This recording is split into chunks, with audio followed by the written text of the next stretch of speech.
ಬಂದಿರುತ್ತಾನೆ ತೆಗಿಬೇಡಿ ಅಂತ ಇವಾಗ ಹೇಳಿ ಕಳ್ಸಿದ್ದೀನಿ. ಅರ್ಥ ಬರೋಂಗಿಲ್ಲ, ಅರ್ಥ ಬಂದರೆ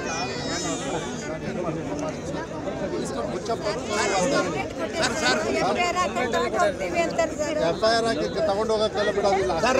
ನಾವು ಹೋಗ್ತೀವಿ ಸರ್, ಅಲ್ಲಿ ಹೋಗ್ತೀವಿ ಬಿಡೋದಿಲ್ಲ. ಯಾರು ಎದುರಿಸ್ತಾರೆ? ಏಜೆನ್ಸಿ ಅವರ ಅವ್ರು ಯಾರು ಏಜೆನ್ಸಿ ಅವರಿಗೆ ನೋಡಿ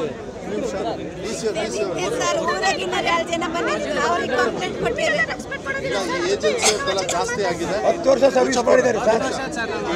DC ಅವ್ರಿಗೆ ಹೇಳ್ತೀನಿ, ಇವ್ರು ಏಜೆನ್ಸಿ ಅವ್ರದ್ದೆಲ್ಲ ಭಾಳ ತಪ್ಪಾಗಿದೆ. ಬ್ಲ್ಯಾಕ್ ಲಿಸ್ಟ್ ಅಲ್ಲ ಅವೆಲ್ಲ ಯಾಕಮ್ಮ ಕಣ್ಣೀರು ಹಾಕ್ತೀನಿ. ಒಂದು ನಿಮಿಷ ನಿಲ್ಲಿಸಿ ನೀವು.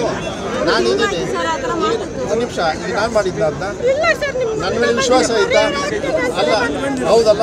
ನೀವು ಧೈರ್ಯವಾಗಿರಿ, ತಲೆ ಕೆಡ್ಸ್ಕೊಳಕ್ಕೆ ಹೋಗ್ಬೇಡಿ. 2,000 ರೂಪಾಯಿ ಇದೆಲ್ಲ ಬರ್ತಾಯ್ತಾ? ಅದೆಲ್ಲ ಬರ್ತಾಯ್ತಾ? ನೀವು ಅದನ್ನು ಬಿಡ್ರಿ, ಏಜೆನ್ಸಿನ ಬೆಂಡ್ ಎತ್ತ ನನಗೆ ಬಿಡಿ.